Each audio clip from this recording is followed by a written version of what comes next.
Okay, so nalagyan na natin ng harang 10 pins mula doon sa pinakadulo. Tingnan natin kung anong display.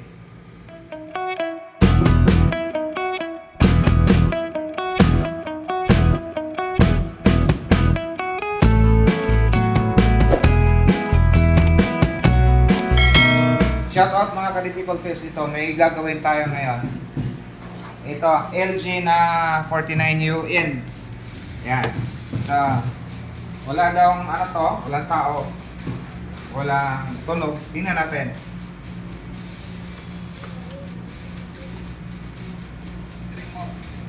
Okay.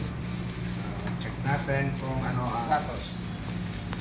Standby. Oh, may backlight. Tapos,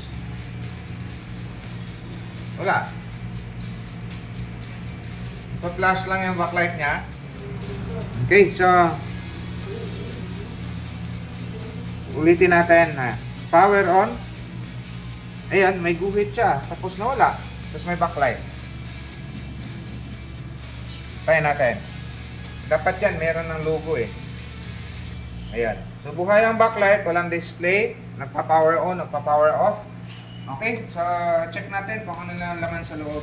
Okay, so tuloy natin tong problema na to.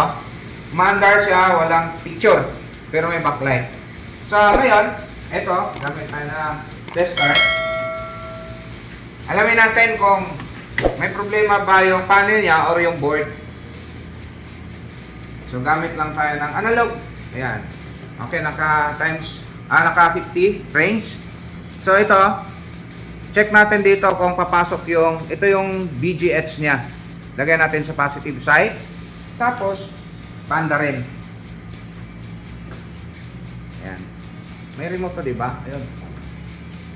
Ayun, umandar. Umandar na pala. Tapos namatay. Buhay yung backlight. Andar, diba pumalo? Tapos, bumalik. Nakuha na ng video yan. Okay. Cut ko na lang yun.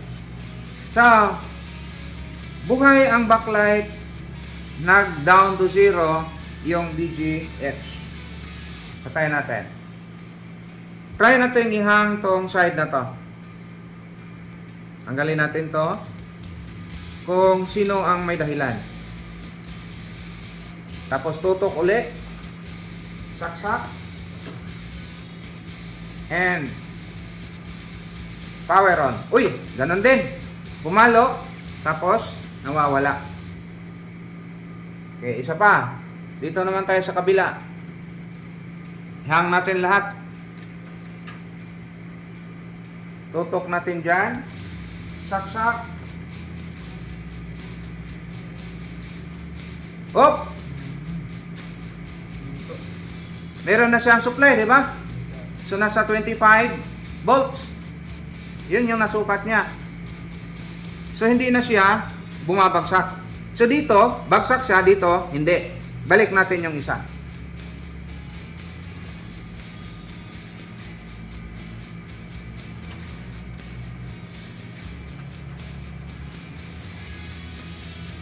Ayan na ma-shoot.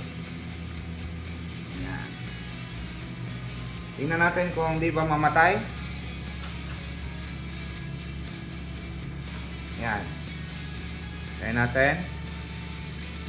Oh! Pumalo siya. Hindi namatay. Ibig sabihin, may issue dito. So, ang gagawin natin dito, may tama yung kabilang side nito.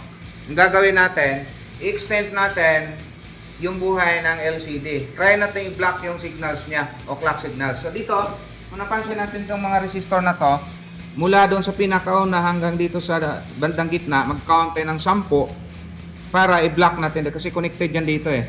So dito, mula dyan sa unang guhit, count ng 10, tatakpan natin yan, tapos paandarin natin kung mabuhay ba siya ulit. Okay, so handa lang tayo na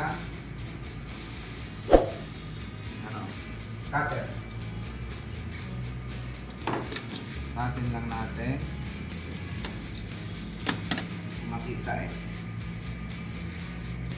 Count tayo ng 10.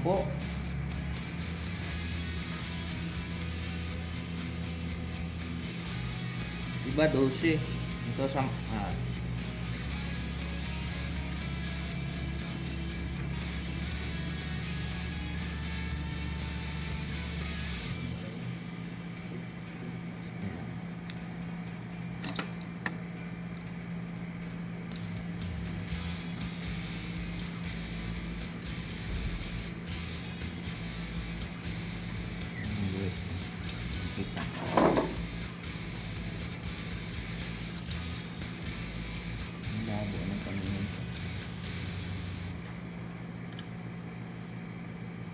hiwa ko. Yan.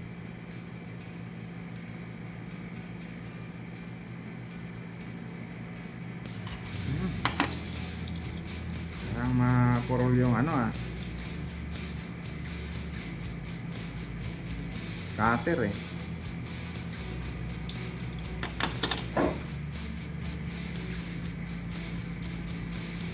Natin to. Tingnan natin kung may pag-asa ba. Ini.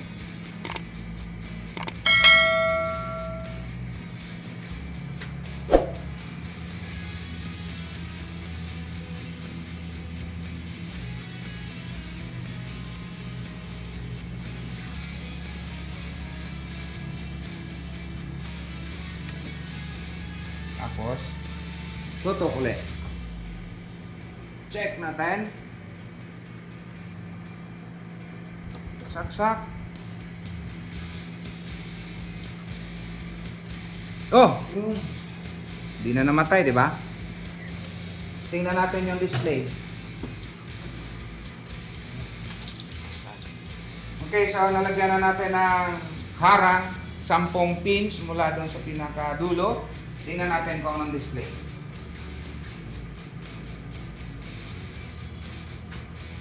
Ayan na. Malinaw na siya. Nadagdagan natin ang buhay niya. So, observe na lang natin to. Kung tumagal, swerte nang mayari. Pag hindi, maganda, bumili na lang siya ng bago or magpalit na ng bagong LCD. Okay, so yan lang. Shout out sa lahat.